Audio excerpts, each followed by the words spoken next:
From this to this. Opo, at nakabili na nga po ulit kami ng bagong lote. At nakakatuwa nga po kasi ilang buwan pa lang naman kami nagva-vlog, no? Sa puntong yan ay sinundo na nga ako nila Daddy. Wow, ang sipag mo dyan, Zoe. Wala nga po kong idea dyan na may pupuntahan pala kami. Kasi normal lang naman sa amin minsan na buong pamilya ko yung sumusundo sa akin. Na para bang OFW na ako. Ewan ko ba, maliit pa lang ako, ganito na talaga kami.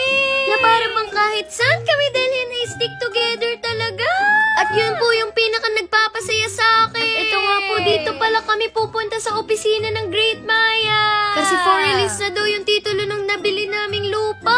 Alam ko, magtatanong kayo, bakit bumili pa kami? Meron naman kaming bahay. Ibubukod na kasi namin tong kapatid kong si Zion kasi sobrang kulit. Ay nako, isama na rin natin tong si Bunso. Buti nga, nakakapag-focus pa rin dyan si Daddy sa usapan. Kahit pa may lumalabas sa pinto. Nakikialam ng fire extinguisher. Ay nako, nakakapagod maging ate nyo, no? Speaking of ate. Opo, sa akin talaga ipapaliwanag nila Mommy at Daddy yung mga ganitong bagay. Kasi nga ako daw yung panganay. At ito na nga, hawak na ni Mommy yung bill. Kami naman hawak namin si Bunso. Baka kasi mahulog siya, no? At dahil nga okay naman na yung lahat, sabi ni Daddy pupuntahan daw namin yung nabili naming lote. Kasi nga, isa to sa milestone ng aming buhay.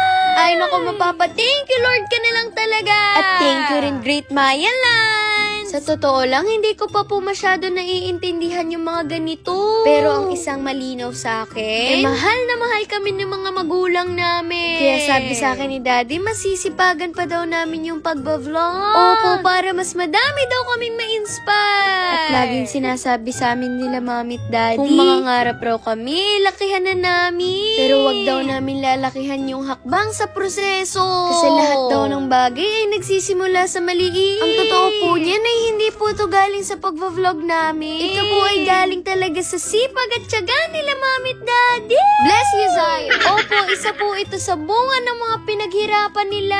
At kapag nga po tinitingnan ko sila Mommy at Daddy, naaalala ko yung mga bagay na tiniis nila noon. At pasalamat na lang talaga kami kasi hindi maluho yung mga magulang namin, no? Opo, kasi sa lahat ng oras, ang iniisip lang talaga nila yung mga kapakanan namin. At alam ko, ganun din yung mga magulang nyo.